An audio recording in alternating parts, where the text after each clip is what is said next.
Imagine कीजिए, अगर आप बिजनेस स्टार्ट करना चाहें और हमें 80 अलग अलग परमिशन लेने पड़े और फिर भी गवर्नमेंट डिसाइड करे कि हमें कितना प्रोडक्शन करना है। ये कोई नॉर्थ कोरिया नहीं, इंडिया था 1991 से पहले।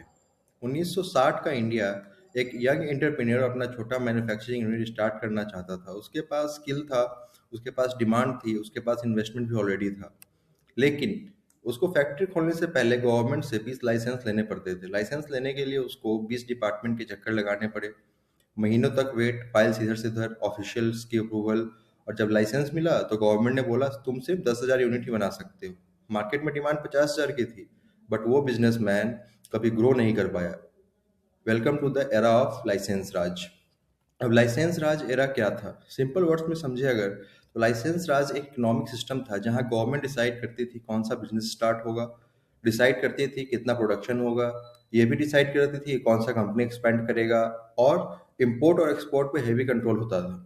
मतलब प्राइवेट सेक्टर को फ्रीडम ऑलमोस्ट नहीं था। इंडिया ने इंडिपेंडेंस के बाद सोशलिस्ट मॉडल फॉलो किया, जिसका एम था इक्वालिटी और गवर्नमेंट कंट्रोल। इतना अच्छा था, मतलब सॉरी, इंटेंट इतना अच्छा था, लेकिन एग्जीक्यूशन ने इकोनॉमी को स्लो कर दिया। और गवर्नमेंट ऐसा क्यों करना चाहती थी? इंडिपेंडेंस के बाद इंडिया की कंडीशन बहुत वीक थी।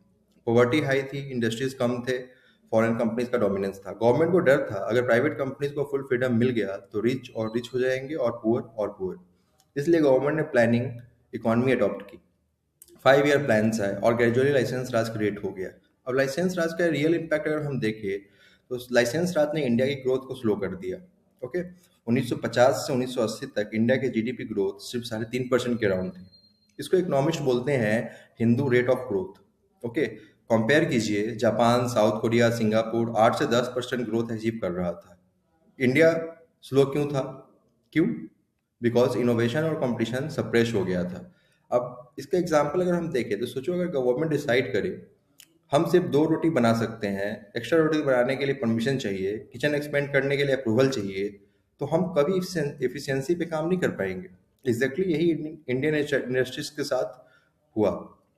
ठीक है, तो लाइसेंस राज का सबसे डेंजरस साइड इफेक्ट क्या था? करप्शन। बिजनेसमैन को अप्रूवल लेने के लिए ब्राइब देना पड़ता था, फाइल इंटेंशनली डिले होती थी, ऑफिशियल्स का पावर एक्सट्रीम हो गया था, इकोनॉमिक ग्रोथ रुक गई थी। और ब्लैकमेलिंग और ब्लैक सिस्टम, ठीक है, जो मनी क्रिएट हो रहा था, वो अपने चरम सीमा पे था। ओके, 1970 से 1980 में दुनिया में टेक्नोलॉजी रिवॉल्यूशन आया था, इलेक्ट्रॉनिक्स, ऑटोमोबाइल, एक्सपोर्ट इंडस्ट्रीज, लेकिन इंडिया रिस्ट्रिक्शन में फंसा हुआ था। एग्जाम्पल, कार इंडस्ट्री में सिर्फ लिमिटेड कंपनीज अलाउड थी। मारुति आने से पहले कार लेना लग्जरी था। वेटिंग पीरियड 8 से 10 साल होता था। ओके, सो इमेजिन कीजिए कि आज हम कार बुक करें और डिलीवरी 2035 में मिले तो कैसा लगेगा आपको? फिर आया इंडिया का बिगेस्ट इकोनॉमिक क्राइसिस। 1951 में इंडिया ऑलमोस्ट बैंकरप्ट हो गया। फॉरेन सर्विसेज इतने कम हो गए कि इंडिया सिर्फ 2 वीक का इंपोर्ट रख सकता था। ठीक है, गवर्नमेंट को गोल्ड रिजर्व तक गिरवी रखना पड़ा। ओके, ये मूवमेंट इंडिया के लिए वेकअप कॉल था। 1991 में फाइनेंस मिनिस्टर मनमोहन सिंह और हमारे प्रधानमंत्री नरसिम्हा राव ने बोल्ड डिसीजन लिया। लाइसेंस राज रिमूव करना स्टार्ट किया, प्राइवेट कंपनीज को फ्रीडम दिया, फॉरेन इन्वेस्टमेंट अलाउ की, इंपोर्ट रिस्ट्रिक्शंस कम किए। इसको बोलते हैं लिबरलाइजेशन, प्राइवेटाइजेशन एंड ग्लोबलाइजेशन। ठीक है, और यही मूवमेंट था जहां से इंडिया की ग्रोथ फास्ट होने लगी। अगर लाइसेंस राज कंटिन्यू रहता तो इंडिया आईटी सुपर पावर नहीं बनता, स्टार्टअप इकोसिस्टम नहीं आते, यूपीआई डिजिटल इंडिया पॉसिबल नहीं होता। ठीक है, हमारे पास इतने ब्रांड्स और ऑप्शन नहीं होते। बेसिकली अगर हम बोले तो इंडिया शायद मिडिल इनकम ट्रैप में फंस कर रह जाता। सो लाइसेंस राज सिर्फ हिस्ट्री नहीं है, ये एक वार्निंग है। एक्सेस गवर्नमेंट कंट्रोल इनोवेशन को किल कर सकता है। ओके, लेकिन कंप्लीटली फ्री मार्केट भी इनक्वालिटी क्रिएट करता है। बेस्ट इकोनॉमी वो होती है जहां बैलेंस हो सभी का। आज भी कुछ सेक्टर्स में रेगुलेशन हैवी है, crypto currency, AI regulations, data economy, fintech policy.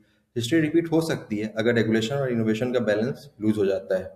So India की इकोनॉमिक हिस्ट्री सिर्फ सक्सेस स्टोरी नहीं, ये स्ट्रगल की स्टोरी है, मिस्टेक्स की स्टोरी है और लर्निंग की स्टोरी है। लाइसेंस राज ने इंडिया को स्लो किया, लेकिन उसने इंडिया को एक पावरफुल लेसन भी दिया। फ्रीडम प्लस रेगुलेशन का बैलेंस प्रोग्रेस का फॉर्मूला है।